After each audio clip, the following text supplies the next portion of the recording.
This episode is brought to you by Peloton. Break through the busiest time of year with the brand new Peloton Cross Training Tread Plus, powered by Peloton IQ. With real-time guidance and endless ways to move, you can personalize your workouts and train with confidence, helping you reach your goals in less time. Let yourself run, lift, sculpt, push, and go. Explore the new Peloton Cross Training Tread Plus at onepeloton.com. This episode is brought to you by State Farm. Listening to this podcast? Smart move. Being financially savvy? Smart move. Another smart move? Having State Farm help you create a competitive price when you choose to bundle home and auto. Bundling, just another way to save with the Personal Price Plan. Like a good neighbor, State Farm is there. Prices are based on rating plans that vary by state. Coverage options are selected by the customer. Availability, amount of discounts and savings, and eligibility vary by state. We heard you. 9 years of Bring Back the Snack Wrap, and you've won. But maybe you should have asked for more. Say hello to the Hot Honey Snack Wrap. Now you've really won. Go to McDonald's and get it while you can.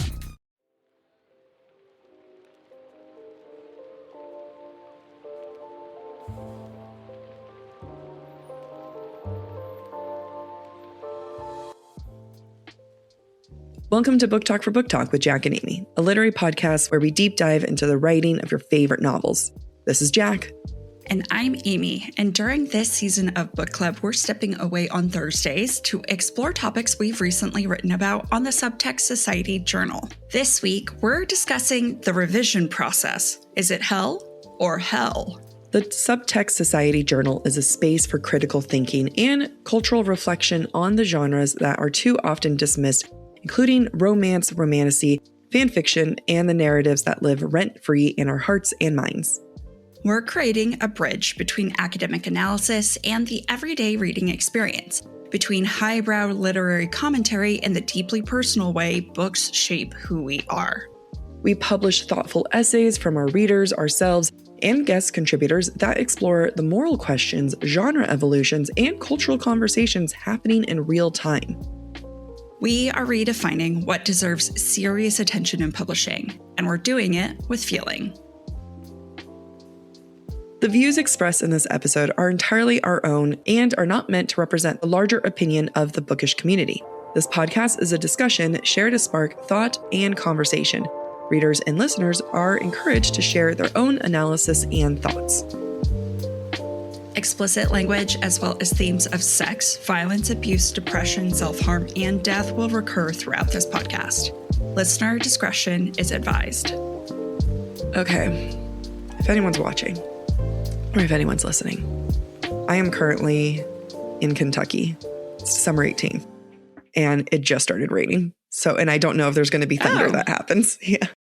I don't really hear anything. Good.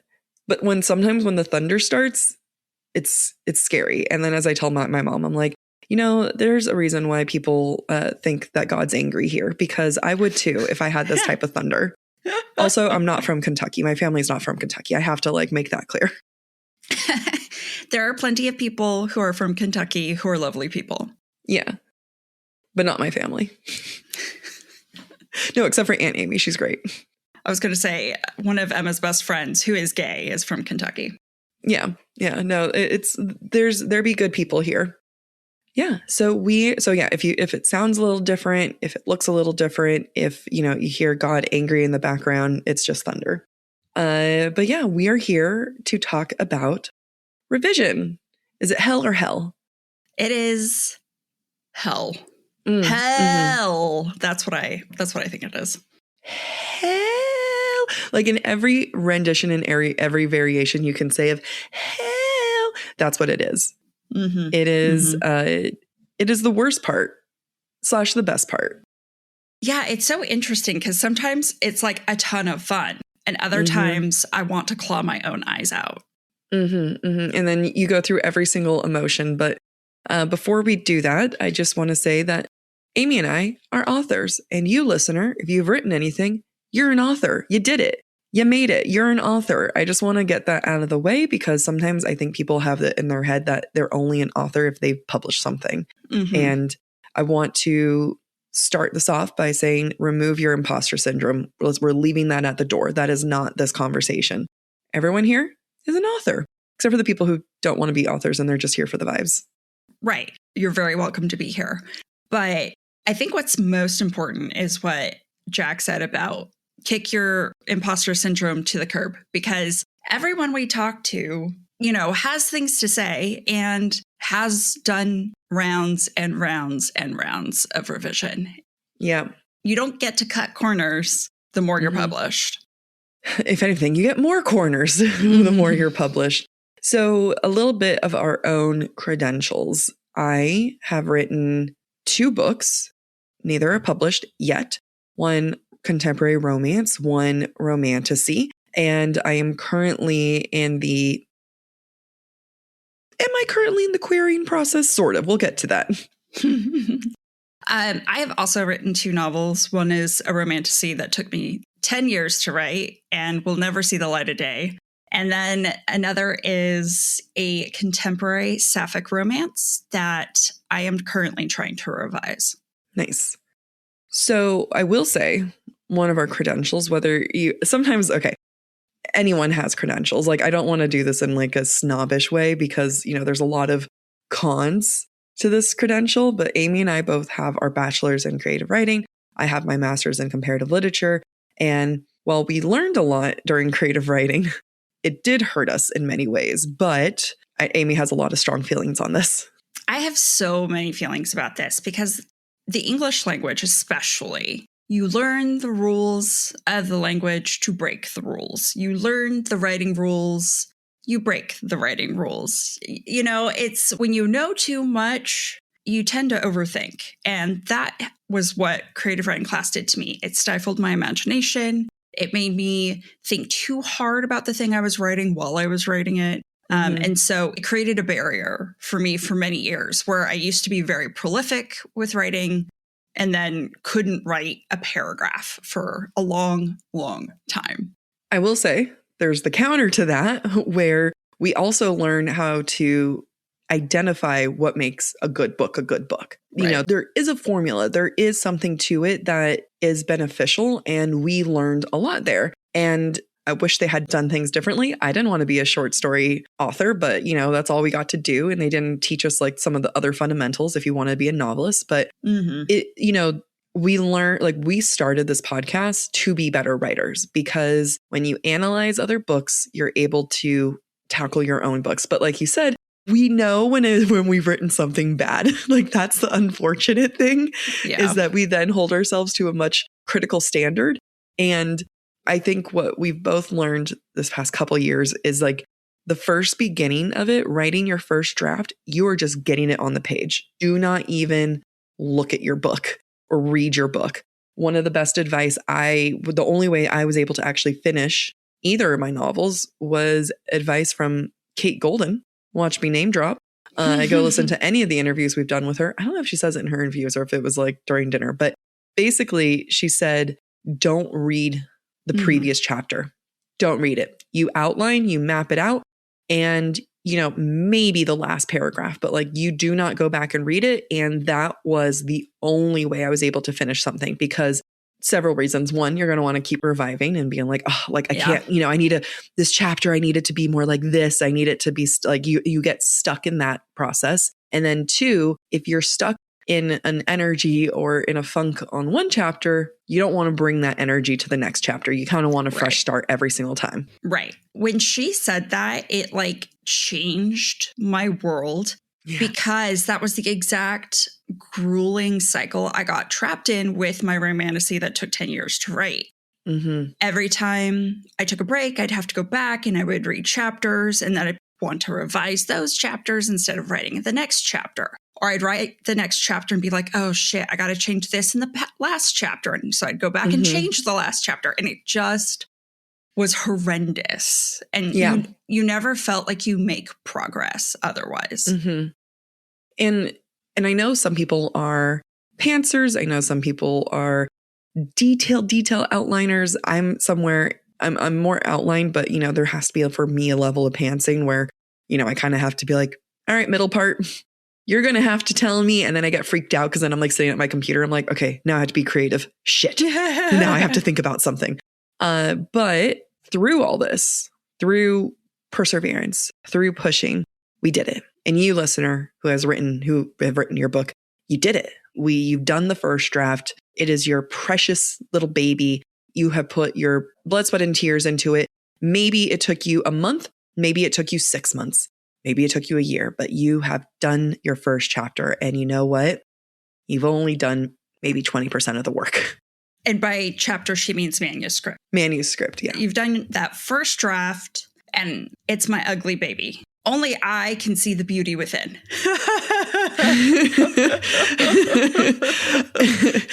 But like, when you look at it, though, it's the same thing where it's like you can call your baby ugly, but you don't want anyone else calling your baby ugly. And right. You end up being very protective of your ugly baby.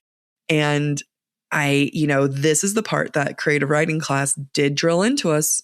80% of writing is editing. And once you accept that fact, once you accept that you've written it, you've only scratched the surface.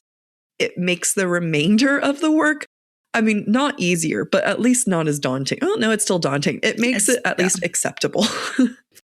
At the start of the new year, I'm always thinking about my finances, especially am I paying off my debt at the rate I want to pay it off? And am I saving enough in retirement? You can set yourself up for financial success this year with Monarch. Monarch is an all-in-one personal finance tool designed to make your life easier. It brings your entire financial life, budget, accounts, and investment, net worth, and future planning together in one dashboard on your phone or laptop. I get an email report from them every week. I actually really love it because it tells me all of the reoccurring purchases I have and all of the subscriptions I keep forgetting to cancel. If you're trying to break a habit, I highly recommend using a tool like Monarch to track your spending, because when you're trying to create new money habits, it's so much better to know where your money's going. Some of Monarch's most popular features includes their data visualizations. We love a chart. We love a diagram. I'm a sucker for a line chart. And it also has individual and partner filters. So you can share your Monarch account with your partner and financial advisor for no extra cost.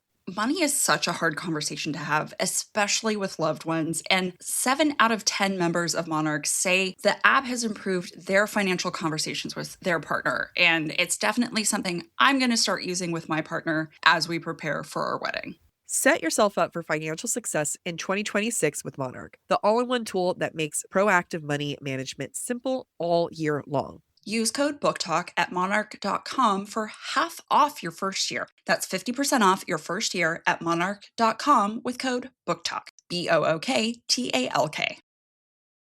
I'm at that age where I'm willing to try anything just for the sake of wellness. And Brello makes finding the right metabolic wellness support easy. I've been on a GLP-1 for 8 months now. It's been one of the best things that I have done for me. Getting connected to a provider who can give guidance for a GLP-1 can be tricky, but Brello has made the whole experience so straightforward. I knew when I started a GLP-1, I wanted something that was a more sustainable approach to metabolic wellness. And I needed to focus on habits, education, and structure alongside provider insight. And that provider insight is what Brello has offered. Brello provides transparent pricing with one flat monthly cost. GLP-1 plans start as low as $133 per month with a 3-month commitment. Brello provides access to a private online community for support and accountability. I love that they have built-in virtual wellness classes because they range from exercise to nutrition to mindfulness, all of which is important to the metabolic journey. Brello also has an easy-to-use app to track progress, manage reminders, and stay on top of renewals. Go to BrelloHealth.com today to see if you qualify.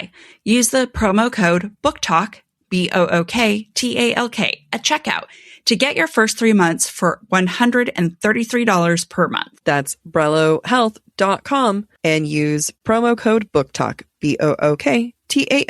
All patients must meet with a healthcare provider prior to any medication being prescribed or dispensed. Any medications ultimately dispensed to a patient will be done pursuant to a valid prescription from a healthcare provider. Compounded drug products are not FDA approved. FDA does not evaluate compounded products for safety, effectiveness, or quality. Compounded medications are not reviewed or verified by the FDA for safety, effectiveness, or quality, and are not FDA approved. Not available in all 50 states. What I did not realize with my first book that I realized in my second book is that the revision process does not have to be one elaborate process. It can be multiple iterations where you focus on one little thing. And then it's like building layers. It's building, I don't know. In my head, I'm all of a sudden I'm thinking of geology and sedimentary rocks. And it's like, that's where my brain went. It's, you're building geology. You're building the Grand Canyon, really. Kind of. You're building the earth. I mean, and you do have to take it step by step. And we're going to talk about the way that it's worked for us because we're currently in an extensive revision process for our own novels. And we'll tell you what we are doing. This is in no way, shape, or form the only way you can do it. Like, there are so many ways to do revision. The one thing I can emphasize is that there's no getting away with revision. Like, that's the thing. You can revise your book in many different ways. This is not the end all be all, but you gotta get off of your pride and be honest with what you're reading and accept revision is going to be a big part of it. And I say that because I have met a number of authors. I have seen a number of people online, and I'm not talking about any authors that we've interviewed, so none of them. Anyone who we've interviewed has talked about the extensive revision process, but a lot of people online and just general conversation has been, they don't like it. They don't like the idea of revision. They are resistant to it. Yeah. And I mean, I used to be one of those people. I hated in school when I had to write a paper and then I would have to do multiple drafts and then a final draft. And I didn't understand the process. So I'd be like, okay, I'll add an image here and I'll change some wording there.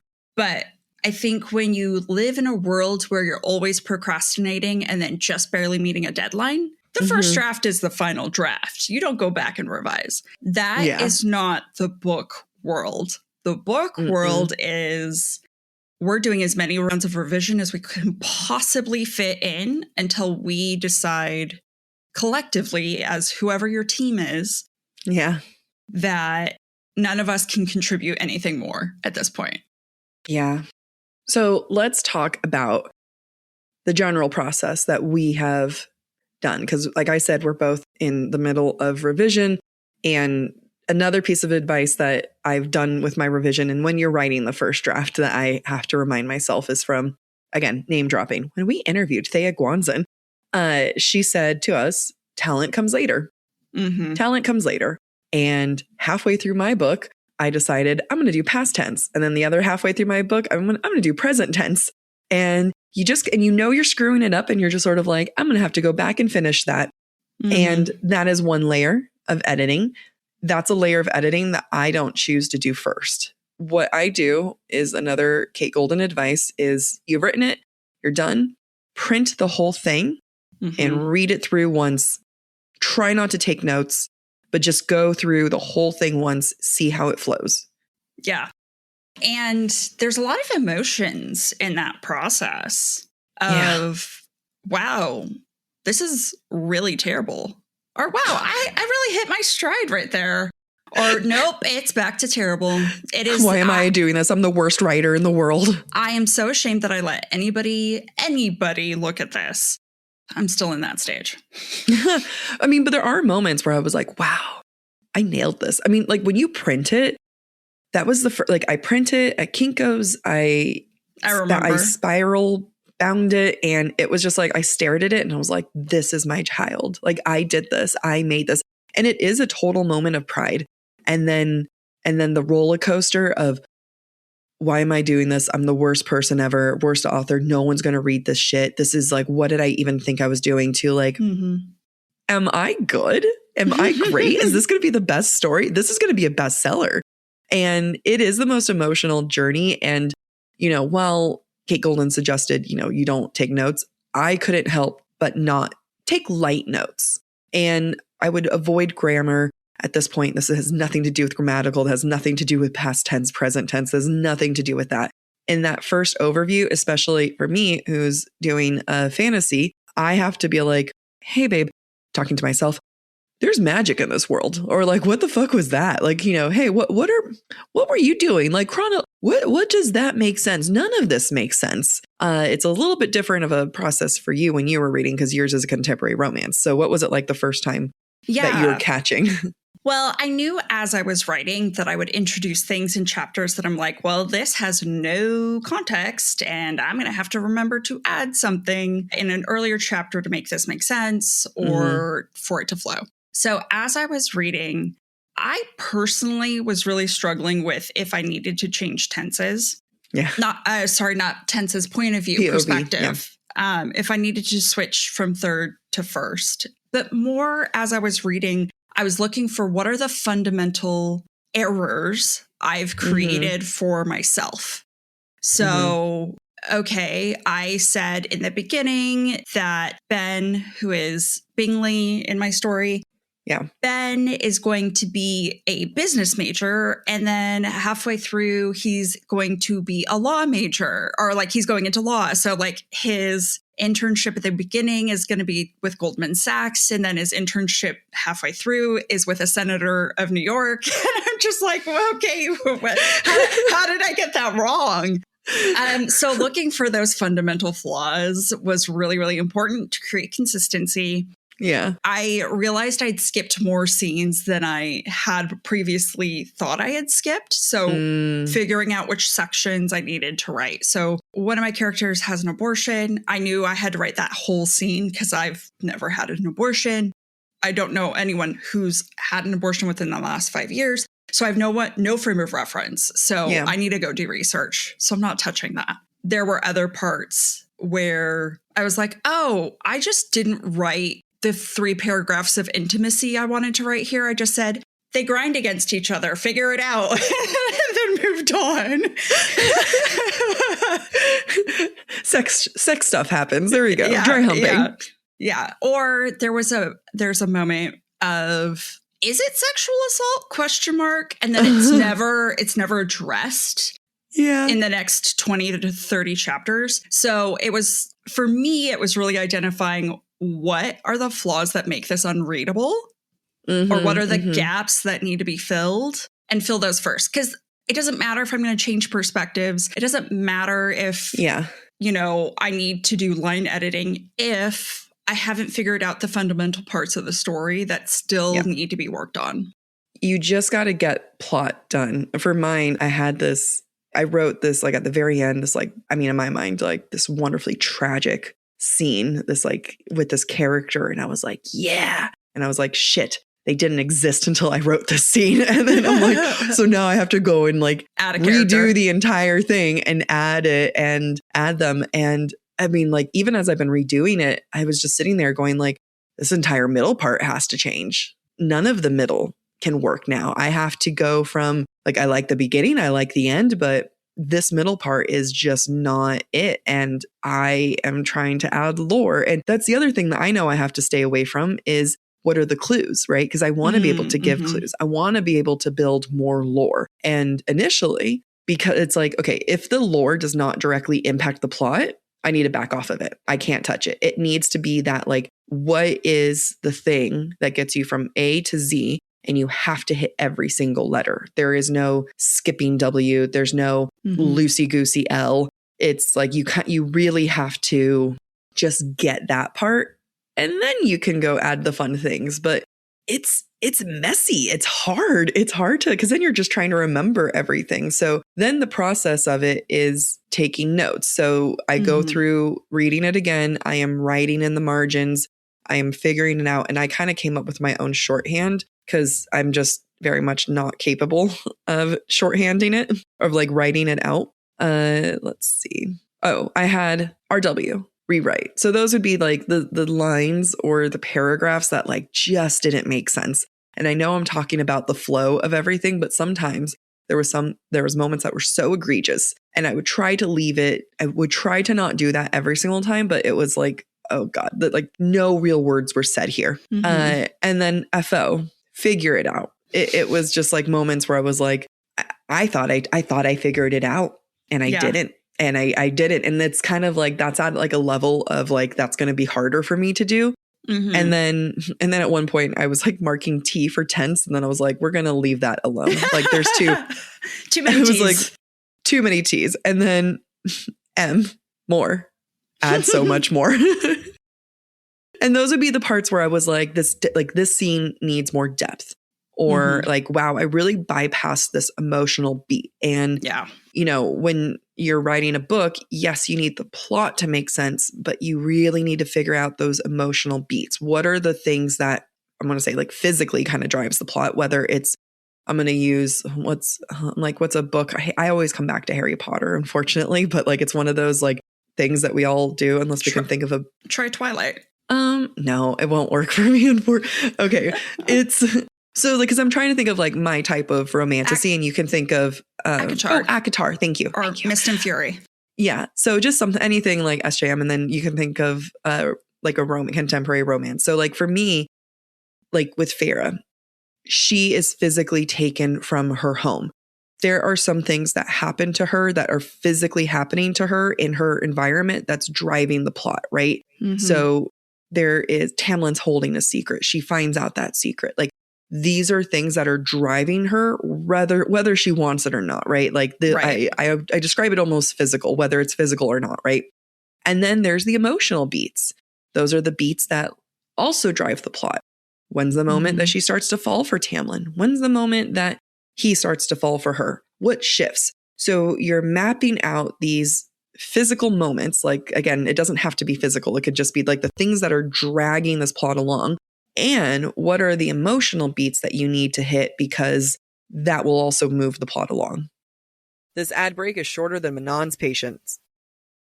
One of my confessions is that in my 20s, I got docked with overdraft fees all of the time. The pain of my 20s and overdraft fees. If we had Chime, everything would have been different. That's because Chime isn't just another banking app. They unlock smarter banking for everyday people like you and me with products like MyPay. It's not like old school banks that charge you for overdraft fees or monthly fees. It's built for you, the person, not the 1%. They even give you access for up to $500 of your paycheck anytime and getting paid up to 2 days early with direct deposit. And some of those old banks still don't do this. I didn't even know it was an option until the Chime. Chime helps you build your credit history stress-free because you're using your cash to build that credit. Earn up to 3% APY on savings. Also, you guys don't understand how great that is because it is 7 times higher than traditional banks. Chime is not just smarter banking. It is the most rewarding way to bank. Join the millions who already bank fee-free today. It just takes a few minutes to sign up. Head to chime.com/booktalk. That's chime.com/BOOKTALK. Chime is a financial technology company, not a bank. Banking services, a secured Chime Visa credit card, and MyPay line of credit provided by the Bancorp Bank N.A. or Stride Bank N.A. MyPay eligibility requirements apply, and credit limit ranges $20 to $500. Optional services and products may have fees or charges. See chime.com/feesinfo. Advertised annual percentage yield with Chime Plus status only. Otherwise, 1.00% APY applies. No min balance required. Chime card on-time payment history may have a positive impact on your credit score. Results may vary. See chime.com for details and applicable terms. I've been clearing out my closet, and it just reminds me I need to shop more at Quince because I am tired of fast fashion. Quince has your back because they are all about elevated, essential fashion that helps you build a wardrobe that feels timeless. With versatile silhouettes and thoughtful details, they're the kind of style that you will wear again and again. I know that because I see you wear it again and again. I want what I wear to be effortless, but like in the best way. Quince has wardrobe staples with quality that's made to last. 100% organic cotton sweaters, premium denim made with stretch for comfort all day. That's what I get because I can't handle tough denim. I love their luxe cotton cashmere blends that are perfect for the changing seasons and my work wardrobe. Quince works directly with safe, ethical factories and cuts out the middlemen so you don't have to pay for brand markups. They're all about high quality clothing. Quince uses the highest quality materials like 100% European linen and organic cotton. Everything is built to hold up season after season so that you can wear them again and again. Refresh your wardrobe with Quince. Go to quince.com/booktalk for free shipping on your order and 365-day returns. Now available in Canada too. That's QUINCE.com/booktalk, BOOKTALK, to get free shipping and 365-day returns. Quince.com/booktalk. The emotional beats were really hard for me, not because they weren't there, but because I did none of the interiority in my first draft. My first draft was intentionally only get them through the physical part so that I know what I'm working with. And so I can like the see, dragging them along, the plot that drags them through. Right. So that I can see, what do the emotions need to be? Does the interiority need to be figuring out? Like, what does Elle need to feel in order to have this transition in chapter 20? Like, to make what's physically happening believable. Yeah. I have to get the emotions right. But because I didn't know, I had outlined the book, but every chapter was a new discovery of like, okay, I know where I start, I know where I end. How do I get there? So I'm a bit of a planner and a pantser in that way. Yeah. And because of that, I was like, I don't know what the fucking emotions are. Just forget that. I know. Well, what's also hard with contemporary romance is that is your plot. Right? Like that's 50-50. I think and in many ways, I argue that that's much harder than something like romantasy, because in romantasy, you kind of can have a balance between it's more romance or it's more fantasy. And, like for me, mine's pretty fantasy forward, which I didn't realize it was until Amy was like, it's fucking fantasy forward. I was like, really? Wow. And with beats of emotional moments. So for me, I'm having to really like lock down this plot situation. And it's easy for me to do the romantic beats because their hands graze. Okay. But because you're writing contemporary, and I have a lot of respect for contemporary romance that I don't think enough people have, it is 50%. And sometimes it's more. 80%. Yeah. Sometimes it's like the actual plot thing that's happening is like, and then they go to a party and that's it. Like not much is happening, but you actually have a plot line that you're trying to follow through. And because it's a contemporary romance, the emotional parts have to hit so much more than what I would need to do. So I have a lot more respect for it. And I feel like as you've been writing it, it's kind of like another, not that you didn't have respect for it, but it's just another level of understanding. Yeah, I think I also made it so much more difficult for myself because I'm also doing a retelling that people are going to analyze to the T. Because for those of you who don't know, I'm telling a modern retelling of Pride and Prejudice, but it's sapphic. And for me, the first draft was getting the plot beats so that people see, oh, this is how she's honoring or paying homage to Pride and Prejudice. And here's where she's subverting Pride and Prejudice. So that was my first important part. But you're right. As a contemporary romance, this needs to be 50, 60, 70% romance. And going back and reading the whole thing, I'm like, where the fuck are the emotions in these people? So because I would say when I wrote my romantasy, I wrote purely the romance. And I'm like, is there a plot in here? So I've gone like a full pendulum swing in the opposite direction. Though, I think that's a better pendulum swing when it comes to romance. Like, I don't mind contemporary romance where there's like not a lot going on and it's just the love story. But I really do appreciate when there's an actual, like when there's a through line plot for contemporary. Like it helps me pace the love story. And it makes it more grounded for me personally. Again, nothing that's wrong with the other ones, but I find comfort in it. So it makes sense for a contemporary where you need to like ground that plot, what's that through line?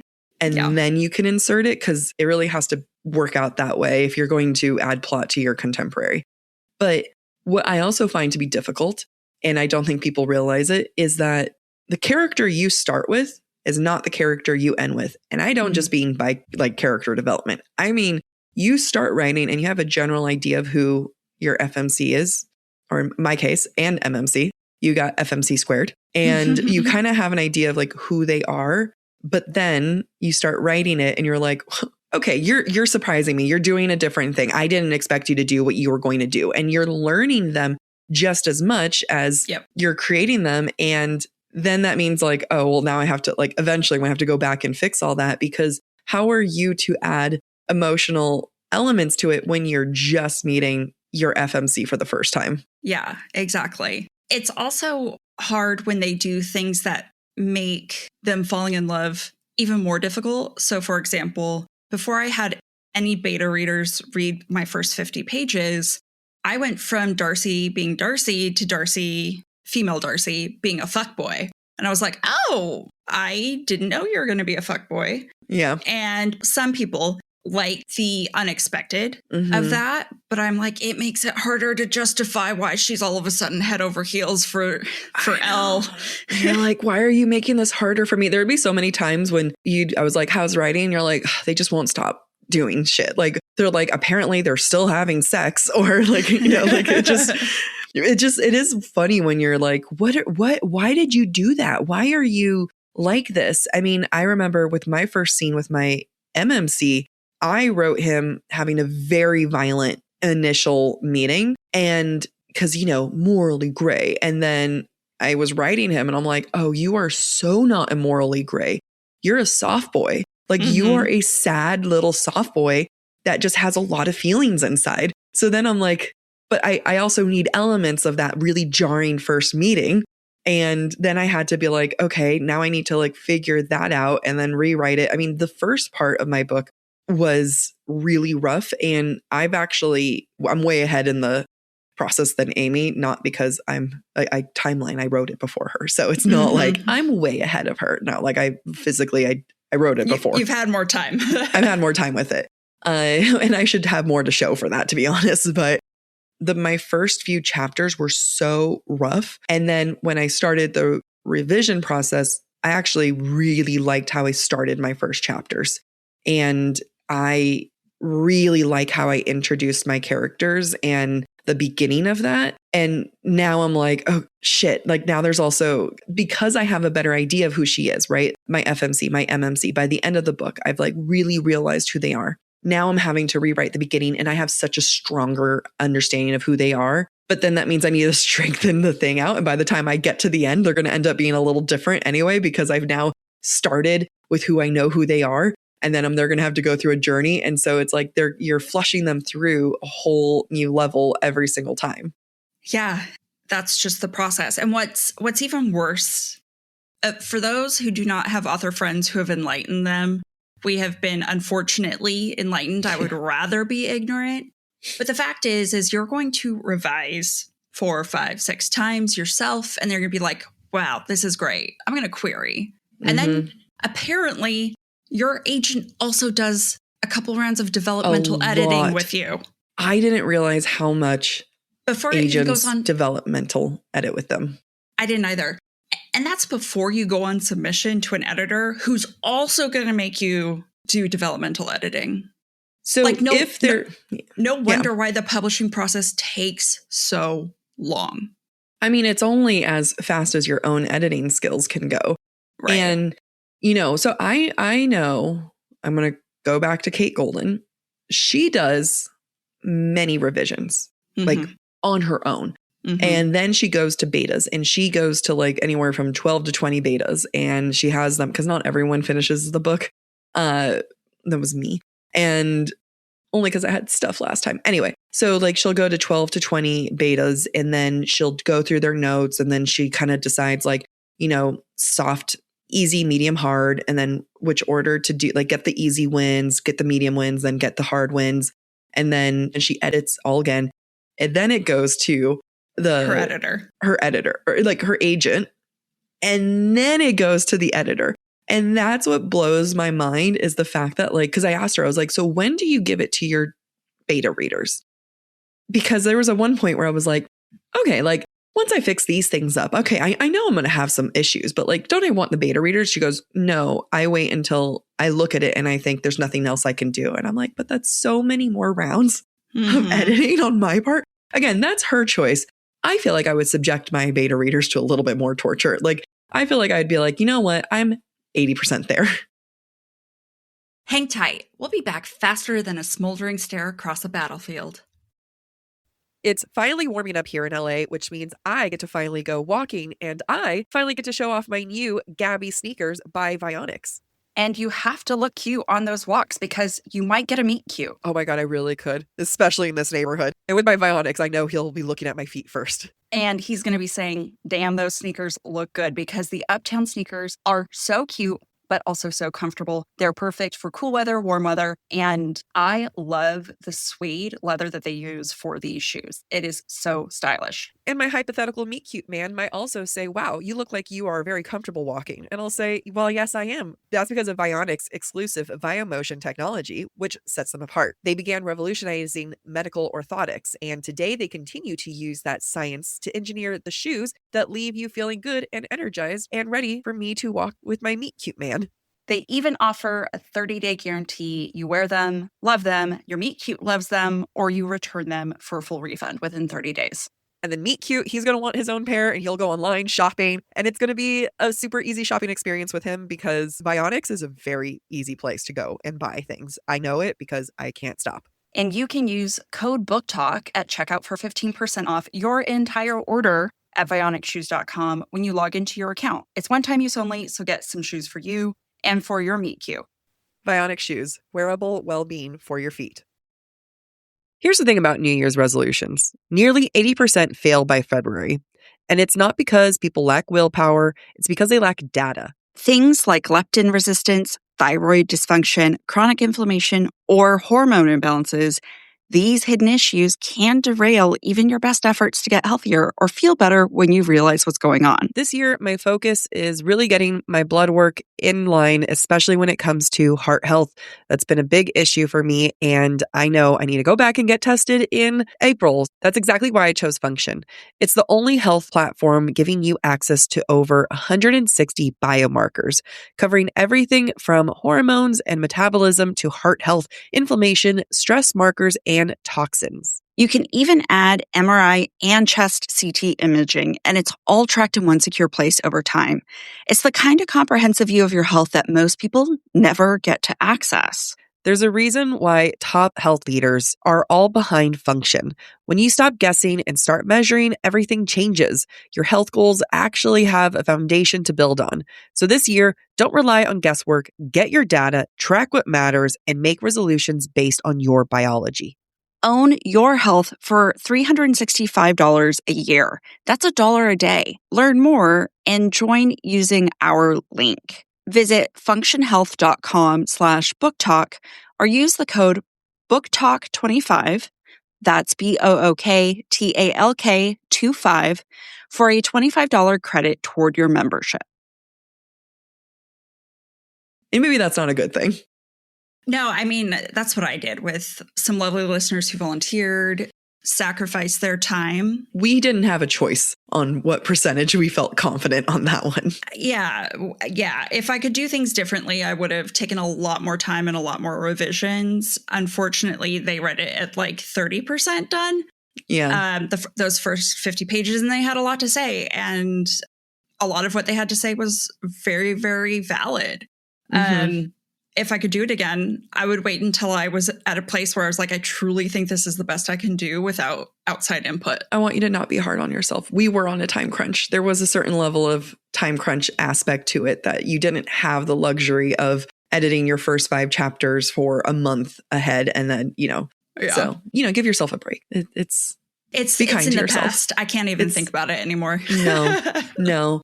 Because that's the thing is like when you know there's room for errors, then your beta readers are going to know that there's room for error and they're going to catch the ever loving fuck out of it. And not all beta readers are going to look and read the same things. Right. Like there was some beta readers I had that were like, oh yeah, like this is funny. And they didn't even realize it, but they were catching some of the more emotional beats. And they're like, oh, this is a good moment. Or another one was like really catching all the clues I was leaving. And I was like, oh, okay. So you are picking up some of these like clues that come out later in the book.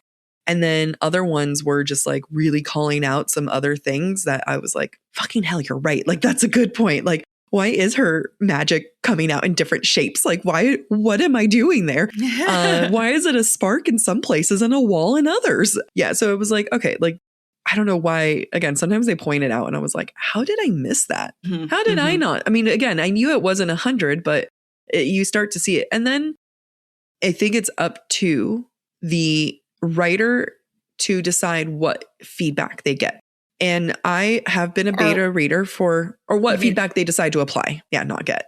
Because I've been a beta reader before for someone, and I just wasn't picking up what they were putting down, and that's completely okay. And, they needed to find a reader that gets their vision. There is a certain level of like, okay, they weren't getting it, and maybe they were trying to change it in a way that made sense for them. But like finding the right beta readers is such an important thing, because you don't want someone who's, yes, you kind of want someone who's like, catch the vibes and, they're helping you with the vibes, but you also want people who are there to kick the tires in a way that makes sense for what you want the book to be. And not every beta reader is going to have the feedback that you are going to use, and that's okay. But you just have to be open to it and learn to identify, am I not feeling it because you're not catching the story, or is this hurting my feelings? And luckily, Amy and I have been through enough of this in college that like I have no feelings in this, where I was like, all right, like my feelings were not hurt when people were pointing things out. I was like, yeah, you're right. Yeah, I was talking to our friend Savannah Gilbo, who we've had on the podcast before. She's a book coach. Mm-hmm. And I was talking to her about the beta process. And one of her recommendations was, apparently there's a service out there that you can pay for with people who are trained beta readers, who have experience, who have been reviewed by other people that have had their stuff beta read. And you pay a fee, they beta read, and then an editor reviews all the beta reading. Oh, and I didn't realize that part. Yeah, and helps like shape it so that it's coherent to what you're looking for. Ooh. Yes. I need to go back to my notes with Savannah, because I was like, that's what I need. I really appreciate anyone who's willing to sacrifice the time to read what I have to write. But I think there is also an art form to beta reading, and not just anybody can be a beta reader. Your mom can't be a beta reader if all she's going to do is be like, great job, honey. We all want the feel goods. But if you want to really succeed at your revision, they need to kick the tires, but they need to kick the tires in a way that makes sense to what you're trying to achieve, because it's what we say on the podcast all the time. What is the author trying to achieve? Mm-hmm. And you need readers who get that. I mean, again, I've met authors that have, and seen authors on TikTok that are like, I had beta readers. Like they told me what was like their favorite parts. And it's like, oh, babe, that's not a beta reader. That's a style, but that's not what you need. And, not every person is going to go in the traditionally published route, whether it's because it's their choice or because, they're not able to get an agent or get picked up. The editing process, the beta reading process, is even more critical if you're self-publishing. Then you have like every single step that we're saying, going through the beta readers, getting an agent who developmental edits.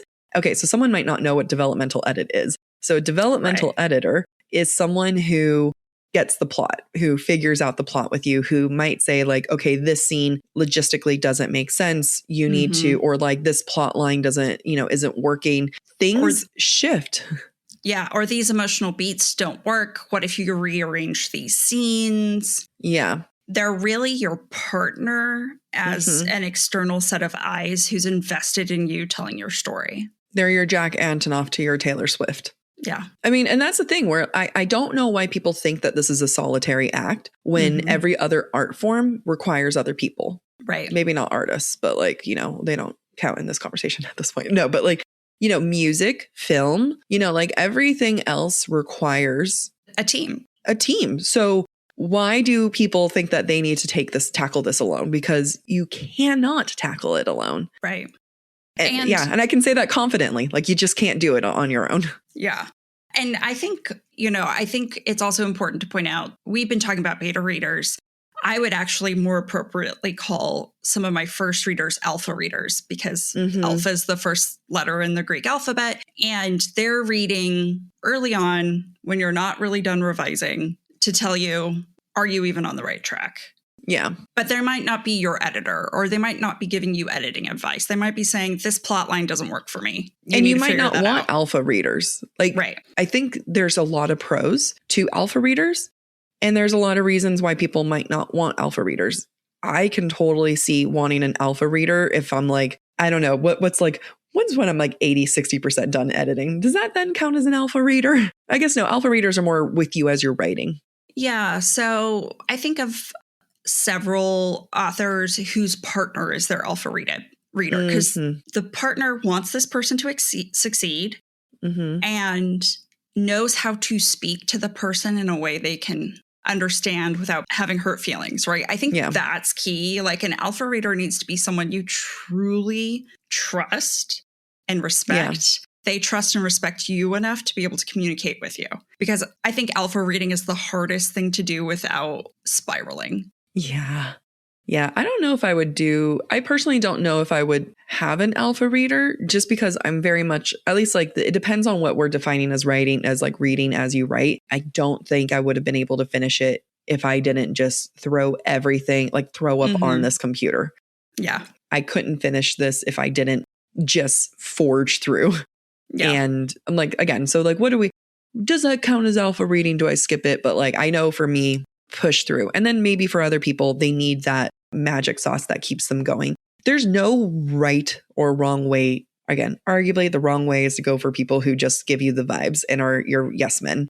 There is a wrong way to edit and to do that. But if you're willing to just take the feedback, that's the hardest part, is learn how to be hungry for feedback, not defensive of feedback. Yeah. Well, and I think if you have the opportunity to give someone feedback, we all have to learn the compliment sandwich. It's so true.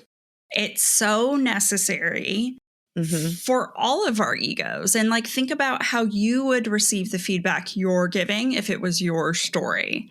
And that's so important. Yeah. Because would you really want to say what you're saying to yourself? Yeah, I know when I beta read, I kind of say it way more conversationally, and I'll be like, you can totally ignore this, blah, blah, blah, you know. Yeah. And I go through and I definitely will be like, oh my God, I love this scene, or this made me laugh out loud, or trying to guess what's going to happen. So then by the time I do get to the parts that are confusing, or if it is confusing, I'll be like, I'm not quite sure what you're doing here. But like, I also know when I beta read, I have to like really, you have to know that what you're suggesting may not be the right answer. Because I think that's like sometimes beta readers come in and they're like, I think you should do this. And it's like, you really have to just kind of say, hey, this part isn't really resonating with me. Maybe if you did this, it would be X, Y, and Z. But like, again, you choose, you want, like, I'm very like almost apologetic because there's a certain level of like, hey, but like, if you want to, go for it. Here's a light suggestion. If they choose an element of my suggestion or it sparks something, great. But it's funny because I didn't anticipate in the larger scheme of things, not saying like for my own book or my own readers, but just how many beta readers come in thinking that their answer is the right answer. And we hear that from our author friends too. Yeah. I think that one thing I do when I beta read, and thinking of one of our friends for whom I usually get through like the first few chapters and then I'm like, I'm so sorry, I don't have enough time. Yeah. But I remember one particular scene, I was like, oh, you describe this cut, but the placement of it can actually cause someone to die. And I only know that because this happened to a friend of mine. Yeah. So just for your awareness, I don't know that it's earth-shattering. I don't know that anybody's going to care. Here's some other places they could get cut that might be better? Yeah. Question mark? You had similar feedback not getting cut, but you got some feedback from one of your beta readers that was just like, oh, I didn't know that. Like, oh my about God. Like certain things where I was like, huh. Like, I mean, I think that's some of the most like helpful things when you're just sort of like, you know what? How are we supposed to know every single thing that happens in this world? Well, and it's sometimes I don't even know what to research. Like, yeah. So, for example, half of my beta readers are like, I was in a sorority. You're not allowed to have events with alcohol in a sorority house. It's only at the frat house. That's why they're mixers. How are you supposed to know what to research on that? Yeah. I work at a university and I still had no fucking clue. And I didn't know I needed to research that. So I was like, wow, I have to change the entire first 50 pages of my book because of this fact. And I think that that's like my favorite type of feedback. Like whether to give or to receive, where it's just this little tiny fact and you're like, huh. And even if it does have much larger impacts, because it's grounded in reality, it makes your book so much more real. Right. The last thing I want is to write a sapphic story where half my population has gone, my readers have gone to a sorority and know that I got it wrong. Like that makes the book unreadable. I need to fix that. Yeah. I think if there's any takeaway, revision is hell. Mm-hmm. You will feel like shit. You will feel like it is, that there is no end in sight. And then if you are fortunate enough to get an agent and then to get an editor, it just continues. And there is no end in sight. And then by the time you are done with your book, it is not that first manuscript. It will not be that first manuscript. And the more malleable you are, the easier the process. Yeah. And that's why building the right team is also important. And remember, it is a team effort. Absolutely. Find your Jack Antonoff to your Taylor. And on that note, if you guys have any questions, please ask us, because I know people love these types of conversations, the writing conversation. So leave a comment on Spotify or send us a DM. Or tell us your process. Yeah, I would love to know other people's. The more we interview authors, one of the things we love asking is, what's your process? Mm-hmm. Because there has not been an author that we haven't learned from. Right. Everyone does things differently. Single author. Yeah. And we just eat it up, scoop it up. All right. Okay. Thank you for listening to this episode of Book Talk for Book Talk with Jack and Amy. Next week, we'll be discussing Belladonna by Adeline Grace. If you're enjoying the show, don't forget to rate, review, and subscribe on your favorite podcast platform. It really helps other readers find us. And of course, we'd love to hear what you thought of today's episode. Share your comments through our forum at booktalkforbooktalk.com, and we might feature your feedback in a future mini episode or a Patreon exclusive episode. For merch and more ways to support the show, head to booktalkforbooktalk.com. You can also follow us on TikTok, Instagram, and YouTube at the handle BookTalkForBookTalk. And don't forget to join us by subscribing to Subtext Society Journal.substack.com to get more insights into the romantasy and romance world. Bye.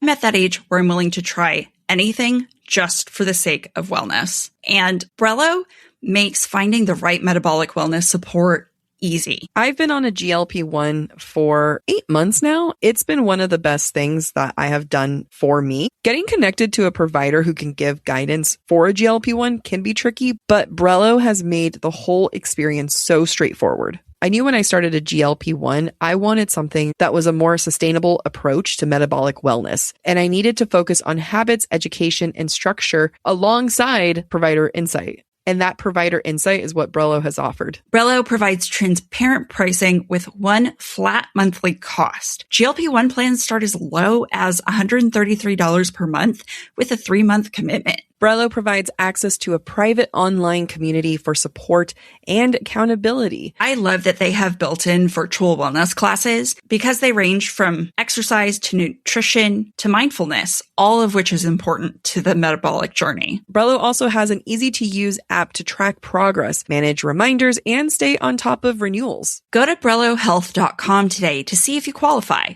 Use the promo code BookTalk, BookTalk, at checkout to get your first 3 months for $133 per month. That's BrelloHealth.com and use promo code BookTalk, BookTalk. All patients must meet with a healthcare provider prior to any medication being prescribed or dispensed. Any medications ultimately dispensed to a patient will be done pursuant to a valid prescription from a healthcare provider. Compounded drug products are not FDA approved. FDA does not evaluate compounded products for safety, effectiveness, or quality. Compounded medications are not reviewed or verified by the FDA for safety, effectiveness, or quality, and are not FDA approved. Not available in all 50 states.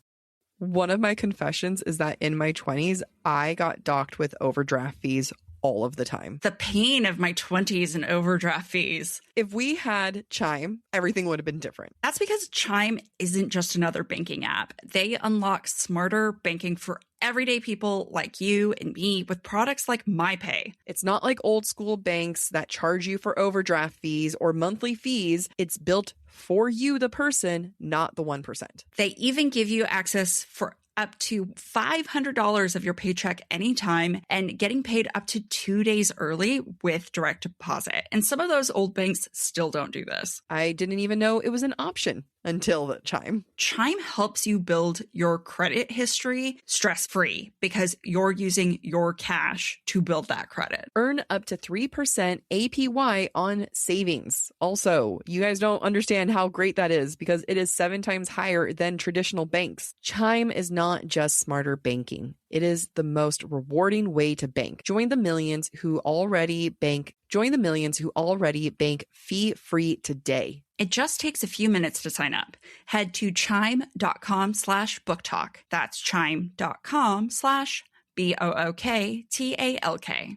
Chime is a financial technology company, not a bank. Banking services, a secured Chime Visa credit card, and MyPay line of credit provided by the Bancorp Bank N.A. or Stride Bank N.A. MyPay eligibility requirements apply, and credit limit ranges $20 to $500. Optional services and products may have fees or charges. See chime.com/fees info. Advertised annual percentage yield with Chime Plus status only. Otherwise, 1.00% APY applies. No min balance required. Chime card on-time payment history may have a positive impact on your credit score. Results may vary. See chime.com for details and applicable terms. I've been clearing out my closet, and it just reminds me I need to shop more at Quince because I am tired of fast fashion. Quince has your back because they are all about elevated, essential fashion that helps you build a wardrobe that feels timeless. With versatile silhouettes and thoughtful details, they're the kind of style that you will wear again and again. I know that because I see you wear it again and again. I want what I wear to be effortless, but like in the best way. Quince has wardrobe staples with quality that's made to last. 100% organic cotton sweaters, premium denim made with stretch for comfort all day. That's what I get because I can't handle tough denim. I love their luxe cotton cashmere blends that are perfect for the changing seasons and my work wardrobe. Quince works directly with safe, ethical factories and cuts out the middlemen so you don't have to pay for brand markups. They're all about high quality clothing. Quince uses the highest quality materials like 100% European linen and organic cotton. Everything is built to hold up season after season so that you can wear them again and again. Refresh your wardrobe with Quince. Go to quince.com/booktalk for free shipping on your order and 365-day returns. Now available in Canada too. That's QUINCE.com/booktalk, BOOKTALK, to get free shipping and 365-day returns. Quince.com/booktalk. Yeah, whoa! I'm okay.